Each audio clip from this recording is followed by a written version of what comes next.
What's up? But I don't know why I said what's up, then said but. It kind of sounded like I was already talking, but I really wasn't. But what's good? I want to teach you guys how to properly ban. And it's controversial, but ban this person, ban that person, ban this person because of that reason, all that good reasons. How you need to look at it is in 3 categories: frag, support, and intel. If you ban an operator too early, they can use it again. If you banned it too late, they can use it that one good time when they actually need it. And if you ban it just right, you probably could win your games even more. And let me explain. Because again, if you have 3 categories, there's 3 type of players you must look out for. And I say 3 players because I'm not trying to be selfish and bring up, I'm solo queue, so in one person. No. Each player had their own, special role. Sorry.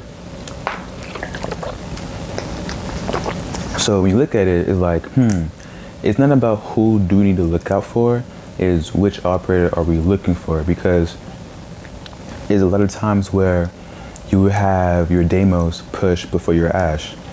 Your Deimos is a lead, supposedly, or in better scenarios, you would have your Ashe push in front of the Deimos as the Deimos scan goes off. So imagine you being Deimos scanned, seeing Deimos in a hallway, knowing it's a one-way hallway, and you're for sure just him, but you're not knowing the Ashe is literally right there to get you for him.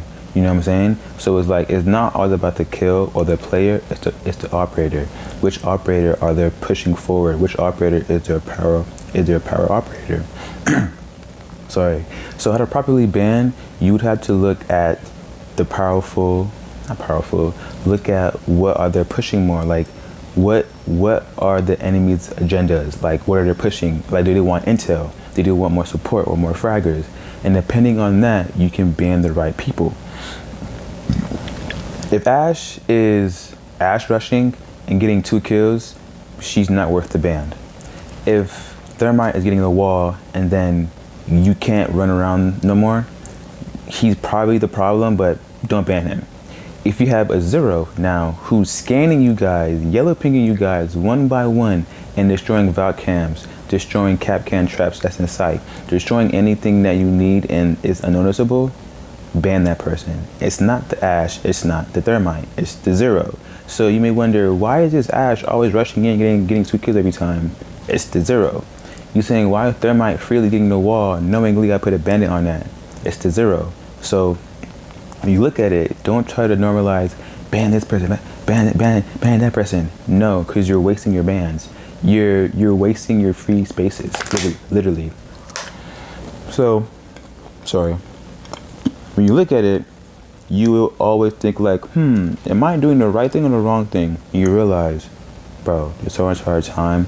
I literally did not just ban this person because I realized, it's actually the Zero who's doing the whole fucking, Zero is the main culprit.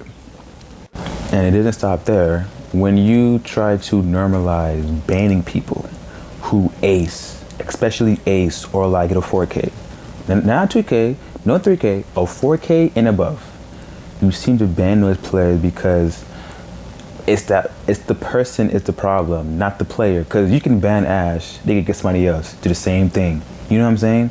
So target ban is literally a waste of time, and you're selling your game and you're selling your teammates.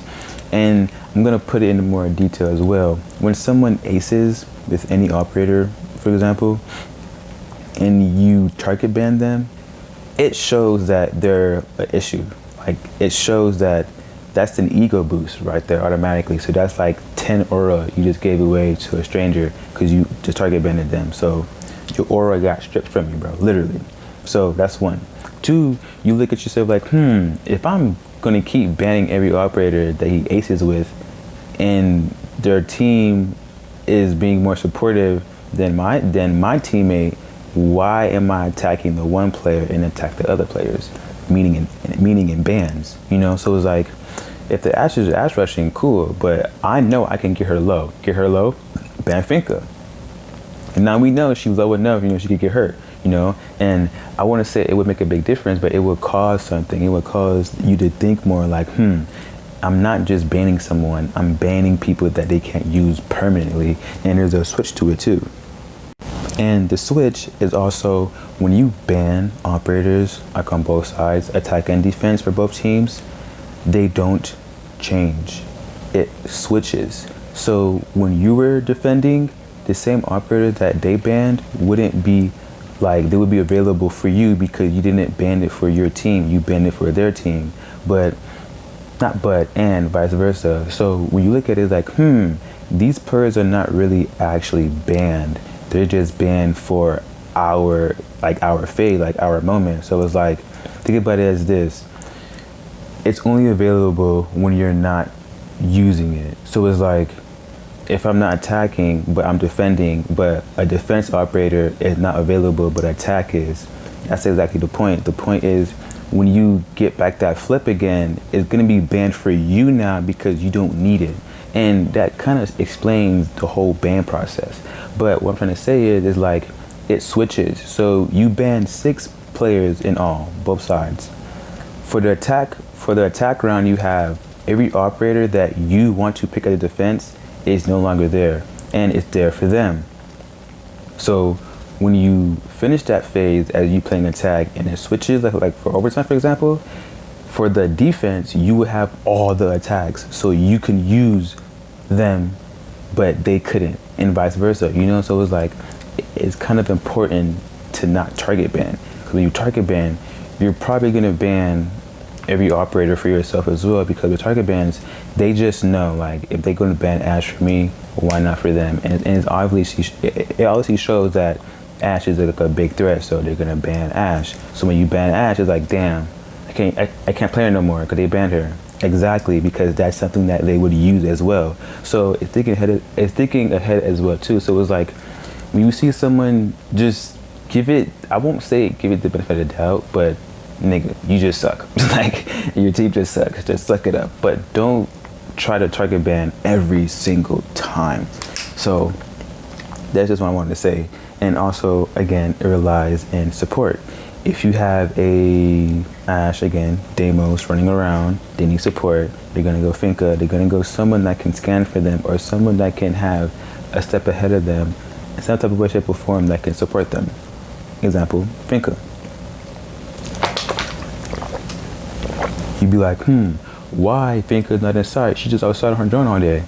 Literally, Finka is being an actual support. Well, being in spawn is something crazy, but as she's droning, she can keep her drone active, both drones live, ping for the team, and then a boost is needed, they can boost. But if support needed, like she needs to be there physically, that's different. But most of the times, support operators don't even get in the building. Not only that, don't really be noticeable or engage until they are needed, because you get wall, sit back, join for us. That's it.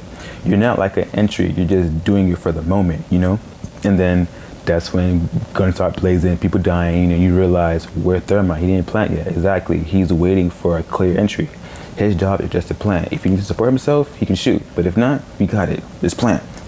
That's your role. And people overlook that. That's just to say that, this player not supportive. He just plants all day. That's his role. He picks that. And even Thermite, you put that as sins. I use sins, so I could be support.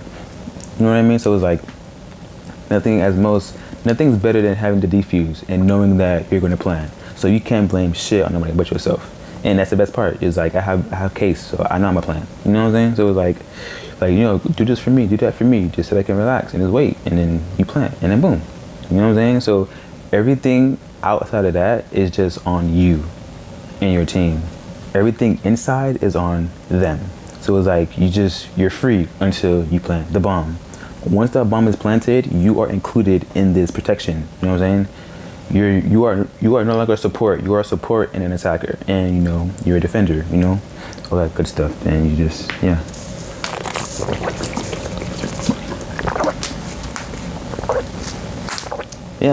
And then you go intel, you have support, and you have frag. Now, I must say, with frag, I don't actually use Ash a lot, you know.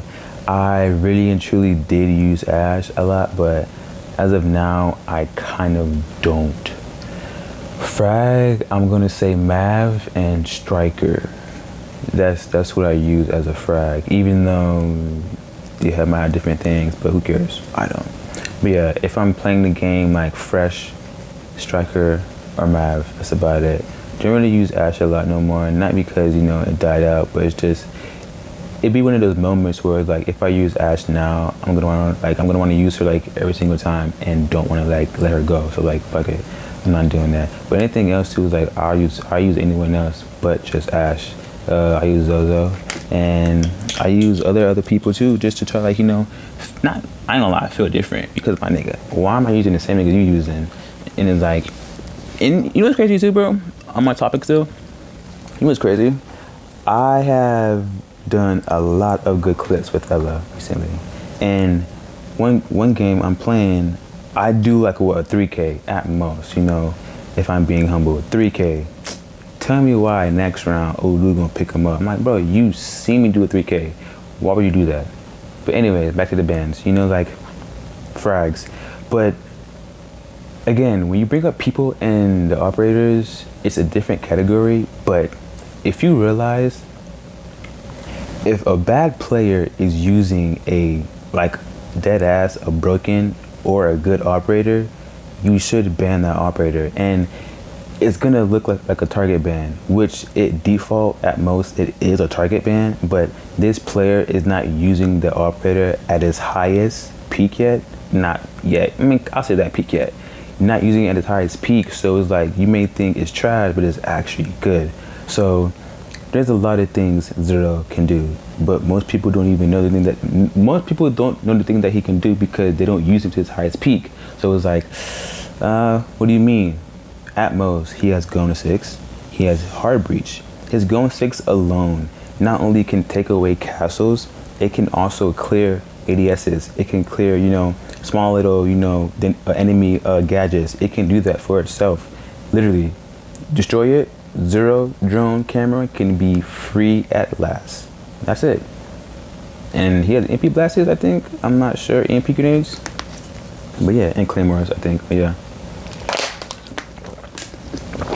Rather than that, it's like you have to realize banning the player is not always going to stop the operator, and vice versa. Always banning the operator won't always stop the person who's playing it. So when you realize when a bad person is playing a good operator, rounds may go by that people don't ban them, and then when they realize that was their only chance to ban the operator and they can't no more, it's GG's, you know what I'm saying? Because my guy, we can't use it, but we can't use the operator now, but they were able to, you know? And that's what I mean by the ban switch. Is like, if you're able to use the operator too much, you're gonna ban it for you, and then have it to like all themselves, realizing I'm probably the better player on that operator, you know, and just abuse it, you know what I'm saying? So it's like, be careful. But yeah, I didn't say my outro yesterday or the other day. I ain't gonna lie, Mama Jumbo is like on like what, 45? I'm good. Yeah, I'm actually not fine. I was eating a Pop-Tart and chicken water, but you know, like always, have fun. GG's.